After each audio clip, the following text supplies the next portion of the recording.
Maintenant que la structure du pump track est terminée, je peux m'attaquer à la partie cyclable. Ma première idée était d'utiliser des lames de terrasse. Mais après avoir vu le prix, j'ai décidé de retourner à mon matériau préféré qui est la palette Europe. Je commence par retirer la partie qui est en contact avec le sol.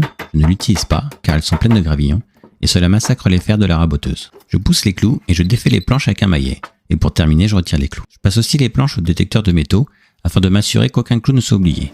Puis je trie les planches en fonction de leur épaisseur car elles varient entre 20 et 24 mm et cela évite les passages inutiles dans la raboteuse.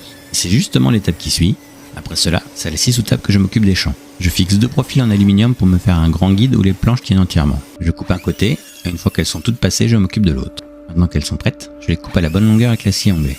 Et pour avoir des planches identiques, je me sers d'un taquet. Et après, c'est direction la table de collage. Je colle les planches sur 2 épaisseurs. Pour ça, j'utilise la colle Titebond 3 que j'applique au rouleau applicateur.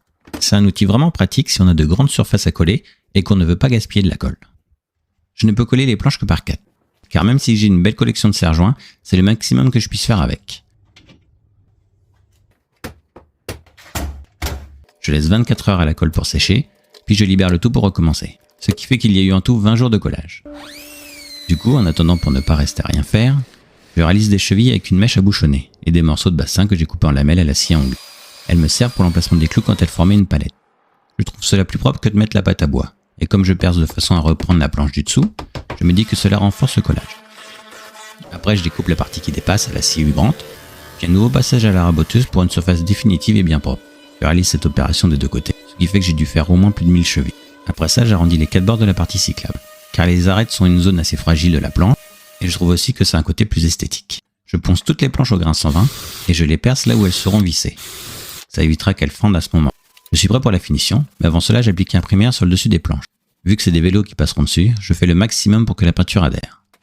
Et justement, parlant d'elle, j'en applique 2 couches. Je suis parti sur une peinture antidérapante.